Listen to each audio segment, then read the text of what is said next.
Hello, my friends. Good afternoon.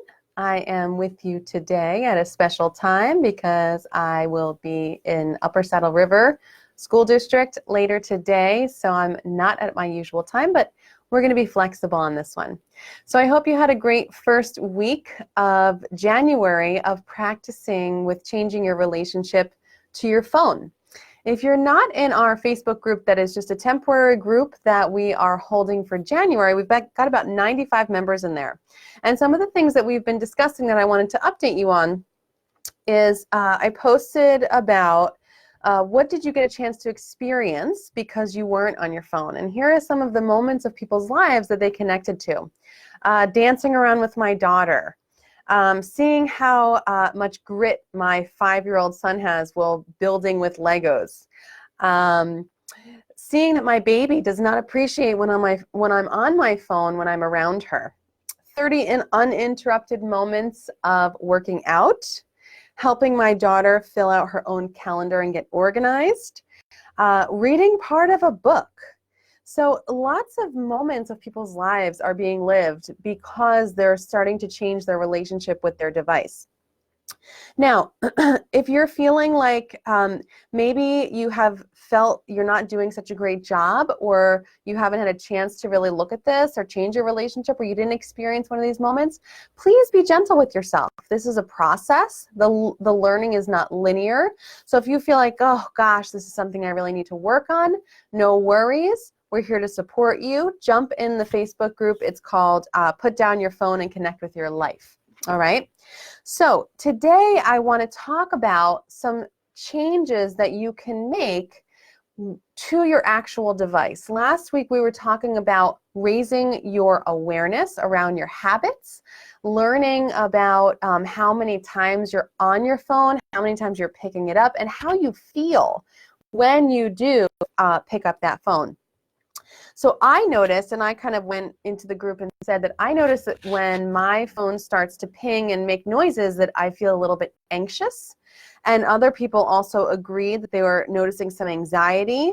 So just becoming aware and knowing what are my screen time habits, how many times am I picking this thing up, how many hours of my day am I spending here is enough to start to shift your mindset. So stay aware, stay mindful of how you're feeling around your device. So today I'm going to give you 3 ways that you can change your device to help create this healthier relationship, okay? And some of these are adapted from the book, How to Break Up with Your Phone. So the first one is that I would like you to put some kind of a message on your lock screen. So the lock screen is the thing where when you pick up your phone and it's locked and you have to enter a code or scan your eyeball or whatever, that's what you're looking at first thing when you touch your phone. So I've created one that I'll share with you that I'll post down below that you can use. So I made one that says, I'm not sure if you could see it here, not so well, but it says, yeah, you can't really see that. So it says, breathe, look up, connect with your life. So I will post that for you, but I want you to make your own. You can just very simply create a little graphic or take a picture of the beach, put some text on there. Something that will cue you to remember to use this device wisely and to be present while you're on it, okay? Another change I think that you can make to those home screens is to change your wallpaper to black or white. So rather than having your beautiful children pop up when you open up your phone, have pictures of yourself and your selfies when you open up your phone, these are all rewarding your brain and making you touch it more. So make your phone as boring as possible, okay? So changing your wallpaper to black is a really good strategy. It also helps to enable the dark appearance if you're on an iPhone, so that the background in your emails, the background of your phone, it's almost like a dimmer light, so that's less stimulating for your brain, okay? Whatever you can do to make your phone more boring is wonderful, because the brain is like a little dog, right? It's rewarded every time you get a notification, every time you have a positive interaction with something, it's just going to crave it and want more of it. So another thing that you can do is you can go into your settings and change your phone to grayscale so that everything is in a black and white color, rather than opening up your phone and having all of these beautiful colors for your eyes and your brain to enjoy. All right? The second piece of this, so the first piece is really about changing your home screen, your lock screen, and your wallpaper to get it more boring. All right? The second thing is to be aware of what you're allowing your notifications to do to you, all right? Turn off, and this is just an experiment. Anything that you do to your phone, you can easily switch back and do what you think is right for you. Turn off all of your notifications except the things that you absolutely need to be interrupted for, because that's what it's doing, right? So I need to be interrupted for my phone calls. When my work phone rings, I need to hear that. When my babysitter calls, I need to hear that, right? When a text message comes in, I sometimes need to see that, but not everyone's, all right? So I have a couple of group text chains going. One is like me and my mom and my sister. I've got some of my best friends who are in a chain, and we kind of shared pictures and chat throughout the day. And I choose to put those conversations on Do Not Disturb. Not because I don't want to see what everyone is saying, but because I want to check it on my own time. When I'm sitting down to have some lunch before I start eating, I might check in and see what's going on with my friends, or make sure everything's good with my mom and my sister. I don't need to hear the constant ping, ping, ping, ping, ping, ping, ping of every single, thing that's happening on all of my group texts. So you can turn off certain conversation notifications. You can turn off notifications, push notifications for your emails. I don't know about you, but I don't need to get interrupted every time I get an email from Wayfair or from Amazon, all right? So see if you can start to take control of this by checking on your own time. And that would require you to disable those notifications. What else?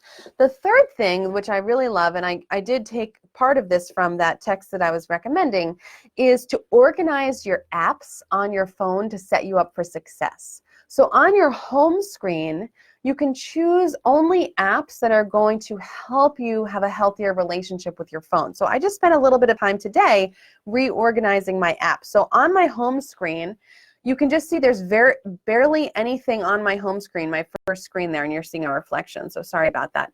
There's barely anything here, and I'll post a screenshot of it, but basically I have a little folder of mindfulness apps. I have the weather, I have my navigation, like my Google Maps and things, and I have my notes.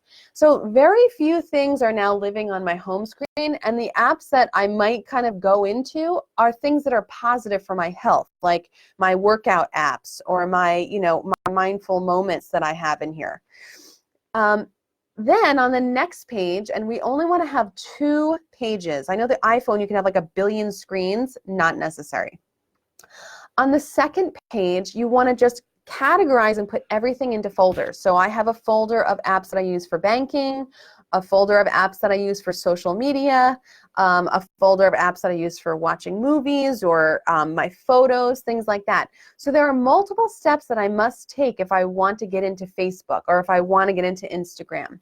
And that's on purpose, because it slows me down from just being in zombie mode and picking it up and hitting the button and being bombarded with this, ever occurring scrolling through everyone's lives.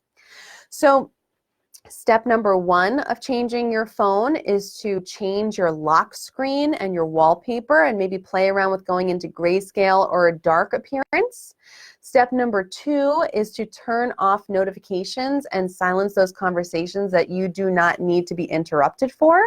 And step number 3 is to get more organized. Only allow apps on your home page that are going to promote a healthy relationship with your device, and put everything else on the second page in an organized way. Okay, so that's what we're working on. If you are not already, again, in our Facebook group, jump in there so that you can participate and talk about what's working for you. What else? Just a little sidebar of some things that are coming up. I will actually be in Upper Saddle River later today talking to teachers about the course that will be starting there, Everyday Mindfulness for Schools. It is a research-backed course. We're about to publish a paper about it coming up very soon. So if you are in Upper Saddle River and you are a teacher, come by and see me. I have a parent talk in Fairlawn coming up in February. If you are curious about mindfulness for children or for yourself, drop by, send me a message about that. And there's some other events that I will let you know about. Everything is on my website. So that's what I have for you today. Have a wonderful Monday full of mindful moments. Take good care.